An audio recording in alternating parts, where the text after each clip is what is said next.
What's going on, guys, and welcome back to another episode of Career Mode, episode number 243, and we start today's episode off as we enter the new months. We have a squad report. Yay, squad report. Everyone loves the squad reports, and we can see how the players are developing and decreasing. Only a couple of players decreasing, but even so, yeah, it looks pretty good.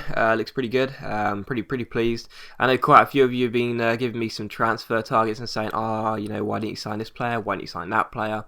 In the comment section. I appreciate that, but one of the reasons is because we only have a transfer budget of about £4. So, and that's not even an exaggeration. That's pretty much all we've got. But anyway, here is a squad report anyway, and you can see how the players are developing, and yeah, looking pretty decent. And we enter November, top of the table by a point. We're seeing off Real Madrid by 1 point at the moment, and it's alright. I mean, I'd like to be, like I say, in the last episode, we got 3 draws in the last episode out of 3 games, and, there has been quite a few times we've tied this season, and, we could have probably got the win, and, it's a little bit unconvincing for a season which I really want to be our unbeaten one, which I, touch wood, think we can do.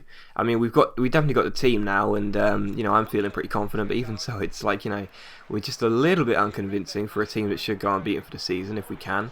But anyway, in the 14th minute, we had a shot here against Celta Vigo in our opening game, which was well saved by the goalkeeper, and he see Marcano going for the acrobatic finish. What a goal that would have been, but unfortunately it didn't go in. And in the 33rd minute, Tubic gives the ball away here, and Celta Vigo have a real good chance to get the opening goal of the game when David Molesley comes through. But it's a good save by Ure, and he managed to collect the ball as well. He launches a throw out to Mayol, and we go on the counter here. Mayol with a lovely fake shot, goes down left-hand side, skips past Mino Peralta, our old fullback, and finds Diaz de Cerrillo. He gets past his man with a Ronaldo chop, and it was a little bit off balance there when he took the finish, but even so, he did manage to put the ball into the back of the net, and that is the main thing. And once again, it's a bit of an unconvincing win. It's a bit unconvincing. We get the win. I mean, Celta Vigo not a great team, but we get the win. We get the 3 points. Pleased about that. But even so, I would have expected us to get a win by a higher margin. But anyway, we had to put that behind us and take on Almeria in the Copa del Rey.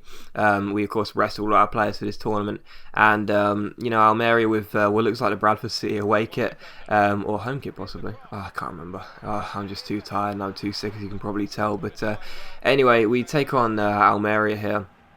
No, it's the away kit, I'm sure it is. I'm not even going to bother carrying on. But yeah, we're taking Almeria here, and the 90th minute it was still 0-0. I was really frustrated about that because this should be an easy win for us, even with a backup side out. But Nsaya finds Timo Kapovi here. He finds Lopez Blanco, and oh my god, what a chance to win the game! And somehow I just put the ball straight at the goalkeeper. Anywhere else, and that ball goes into the back of the net. Anywhere else on target, that ball goes into the back of the net, and that was so poor from Lopez Blanco, I think it was, and that really should have found the back of the net. But 0-0 the final score. It is a 2-leg tournament, so we'll be taking on Almeria for the second leg very soon. That'll be in the next episode, I do believe. So, I'm confident we can still get a win, and confident we can still go through, because I do want to win the Copa del Rey this year, because we failed last year against Athletic Bilbao in the final. But even so, really should have disposed Almeria better than that. But anyway, we had a couple of international friendlies. The first one against Ivory Coast, and what luck that the 2 players that get injured are Atletico Madrid players. Yay, fantastic, thank you game, that's really nice of you. So the 2 players that get injured are our players, and that's just annoying. I mean, Kapovi's not even the first team, he barely plays, but even so, not nice to see players get injured. But Denmark was the following friendly, and taking on Denmark, it ended up 2-1 Delafeu with 2 goals, and that is very nice indeed, because even though I don't play the international friendlies or even the qualifiers, it's still very nice to win games. And we take on Sevilla for the following game, and Sevilla was sitting in 4th, possibly 5th place at this stage. So, we've been taking on the big boys and the top 5 in the league very frequently. I think Seville 5th, I can't remember, I might be thinking of someone else. But anyway, they almost got the lead here after a nice finish. Looked like it was going to hit the top corner, but Ure bailed us out here. But in the 21st minute, Marcano came through here. Nice skill by Marcano, finds Jimenez. Jimenez cuts past his man, goes through here, and what a chance that was for Jimenez. And Falcao's regen can only put the ball wide of the post. So still 0-0. 1-0, but in the 45th minute, Lorenzo Poke picks the ball up here and finds Diaz Desario, and Diaz Desario goes down the left-hand side here. Nice dribbling by Diaz Desario, brings out the fake shot here, cuts it back to Marcano, and what a great control finish that was by Marcano on the volley, but unfortunately he can only hit the ball wide, and the game does finish for half-time at 0-0, so we go in here at the Vicente Calderon, tied at 0-0, once again looking very unconvincing, but you know, I was determined. I told the boys in the half-time team talk, I was like, listen guys, let's turn up here, let's press them and let's try and get that goal.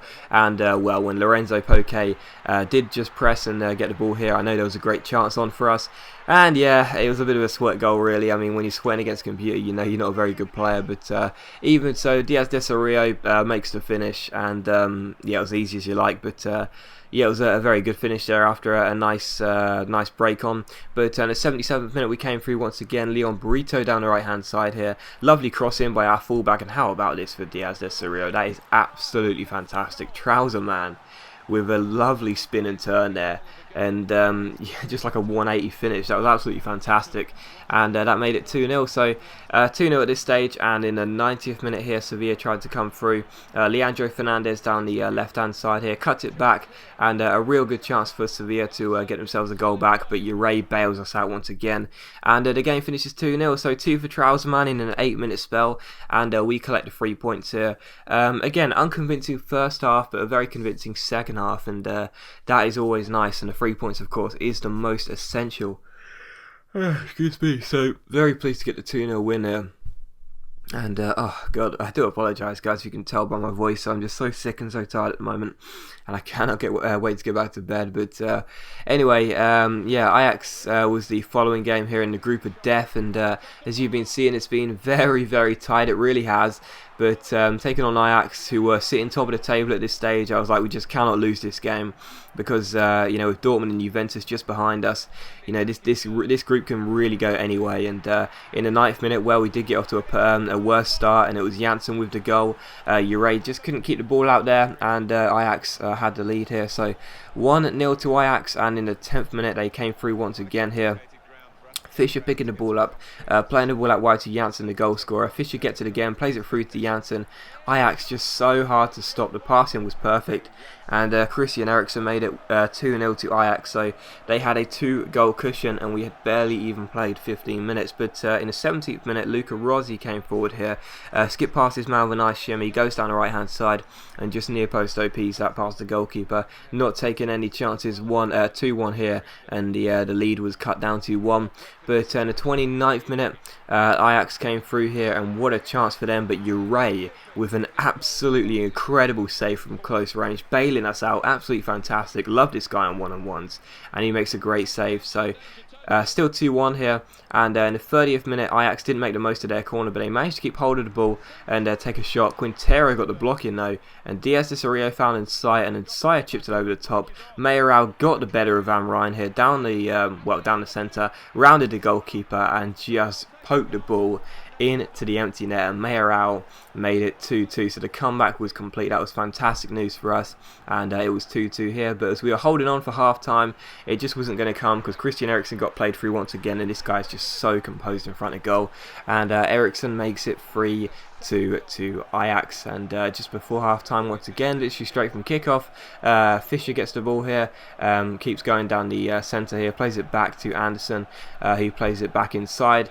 and in stoppage time in the first half, we were trying to make sure we were going with just a goal disadvantage, and Ajax came through once again, and Fischer smashed the ball into the bottom corner. So with all of that hard work to get ourselves back on level terms was wasted, and it was 4-2 at the break, and I was just absolutely pissed off. My defending was so bad, it was embarrassing. But in the 50th minute, and Saya picks the ball up here and powers past Bakara here, and he's got, like, you know, terrible pace, like 47 acceleration, but even so, like, no one is going to stop him in terms of strength. He just powers himself through and smashes the ball into the back of the net. So 4-3 here, and we were trying to get ourselves back on level terms here, but Ajax was standing strong. Every single shot was getting well saved by the goalkeeper, and their defense was really strong. They were getting blocks in the way at every opportunity. Diaz Desario here, Trouserman, his shot was well blocked, and then Ajax cleared the ball again. Leon Brito heads it back to Quintero. Quintero finds Leon Brito. Brito goes down the right hand side here, and just about managed to shrug off his man. His shot is blocked, and somehow the ball just would not get past Van der Hart in the goal for Ajax. But in the 82nd minute here, Lopez Blanco picks the ball up here and plays the ball over the top. Ajax fail to deal with it. It comes to Trouserman, who skips past the defender. Mayoral picks it up and finds Trouserman. 1-on-1, take no chances, smash it in, near post OP, and we complete a double comeback as the game finishes 4-4. And as always, guys, a big thank you for watching today's video. I really hope you enjoyed it, and yeah, I hope you enjoyed it. If you could, just don't bother. Just thanks for watching, and bye.